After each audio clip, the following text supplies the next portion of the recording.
Sir mic ಮಾತಾಡಿ. ಈ ಒಂದು ಸಂದರ್ಭದಲ್ಲಿ ನಮ್ಮ ಕ್ರೈಸ್ತ ಸಮುದಾಯದಿಂದ ನಮ್ಮ ನೆಚ್ಚಿನ ಶಾಸಕರಾದಂಥ ಸಿ ಪುಟ್ಟರಂಗ ಶೆಟ್ಟಿ ಸಾಹೇಬರಿಗೆ ಕಳೆದ ಬಾರಿ ಕ್ಷಣಗಳಲ್ಲಿ ಮಿಸ್ ಆಯಿತು. ಆದ್ದರಿಂದ ಈ ಒಂದು ಪುನರ್ರಚನೆ ಸಂಪುಟ ಸಭೆಯಲ್ಲಿ ಅವರಿಗೆ ಒಂದು ಸ್ಥಾನಮಾನವನ್ನು ಮಿನಿಸ್ಟರ್ ಸ್ಥಾನವನ್ನು ಕಲ್ಪಿಸಿಕೊಡ್ಬೇಕು ಅಂತ ನಾವು ಮನವಿ ನಮ್ಮದು.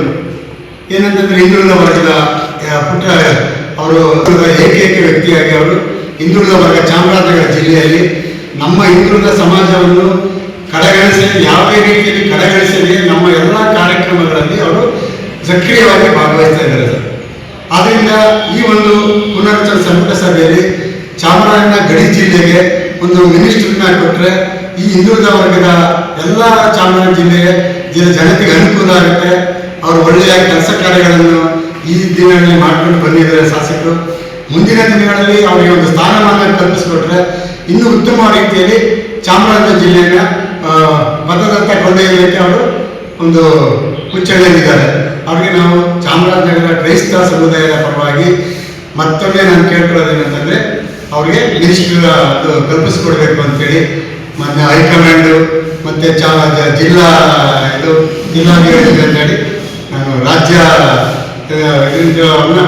ಮಾಡ್ತೀನಿ. ಕಾರ್ಯಕ್ಷಮತೆ ಮತ್ತು ಇರುವಂತಹ ಆ ಸಮಾನತೆಯ ಗುಣ ಒಂದು ವೇಳೆ ಸೋಲಿನ ಸರದಾರರಾಗಿ ಹಲವು ಬಾರಿ 4 ಬಾರಿ ಅವರು ನಮ್ಮಲ್ಲಿ ಗೆದ್ದಿದ್ದಾರೆ. ಆದರೆ ಅವರ ಒಂದು ಕಾರ್ಯಕ್ಷಮತೆಯಿಂದ ಅವರು ಅನೇಕ ಕಾರ್ಯಾಭಿವೃದ್ಧಿಗಳನ್ನು ಅವರು ಮಾಡಿದ್ದಾರೆ. ಒಂದು ವೇಳೆ ಅವರು ಯಾವುದೇ ರೀತಿಯಾದ ಮಂತ್ರಿ ಮಂಡಳ ಸಿಕ್ಕದೇ ಇರುವಂಥದ್ದು ಅದು ಒಂದು ರೀತಿಯಲ್ಲಿ ನಮಗೆ ಭಾಳ ಬೇಸರದಂತಂಥದ್ದೇ. ಒಂದು ವೇಳೆ ಅವರಿಗೆ ಈ ಸರಿಯಾದ ಒಂದು ಒಳ್ಳೆಯ ಮಂತ್ರಿ ಸ್ಥಾನವನ್ನು ಕೊಡಬೇಕಾಗಿ ನಾವು ಕೇಳ್ಕೊಳ್ತೇವೆ. ಯಾಕಂದರೆ ಅವರಲ್ಲಿ ಬಹಳಷ್ಟು ನಾಯಕತ್ವದ ಗುಣಗಳಿದೆ. ಒಂದು ವೇಳೆ ಎಲ್ಲರನ್ನು ಒಗ್ಗೂಡಿಸುವಂಥದ್ದು, ಕೆಲಸ ಕಾರ್ಯಗಳನ್ನು ಮಾಡುವಂಥದ್ದು ಮತ್ತು ಕಾರ್ಯಶೀಲವಾಗಿ ಅವರು ತೊಡಗಿಸಿಕೊಳ್ಳುವಂತಹ ಒಂದು ಪ್ರವೃತ್ತಿ ಉಳ್ಳವರು. ಆದ್ದರಿಂದ ಈ ಮೂಲಕವಾಗಿ ನಾವು ಕೇಳ್ಕೊಳ್ಳುವಂಥ ಸಂಗತಿ ಏನಂತಂದರೆ ನಮ್ಮ ಚಾಮರಾಜನಗರ ಒಂದು ಕ್ಷೇತ್ರ ಬಹಳ ಹಿಂದುಳಿದ ಕ್ಷೇತ್ರವಾಗಿ ಯಾವುದೇ ಮಂತ್ರಿಮಂಡಲವನ್ನು ಕೊಡದಂಥ ಪರಿಸ್ಥಿತಿ ನಿರ್ಮಾಣವಾಗಿದೆ. ಆದರೆ ಈ ಸರಿಯಾದರೂ ಅವರಿಗೆ ಒಂದು ಒಳ್ಳೆಯ ಹುದ್ದೆಯನ್ನು ಕೊಡುವಂತೆ ನಮ್ಮ ಚಾಮರಾಜನಗರ ಕ್ಷೇತ್ರವನ್ನು ಅಭಿವೃದ್ಧಿಯೆಡೆಗೆ ನಡೆಸುವಂತೆ ಈ ಮೂಲಕವಾಗಿ ನಾವು ಕೇಳಿಕೊಳ್ತೇವೆ ಮತ್ತು ನಿಮ್ಮಲ್ಲಿ ನಾವು ಬೇಡಿಕೊಳ್ತೇವೆ.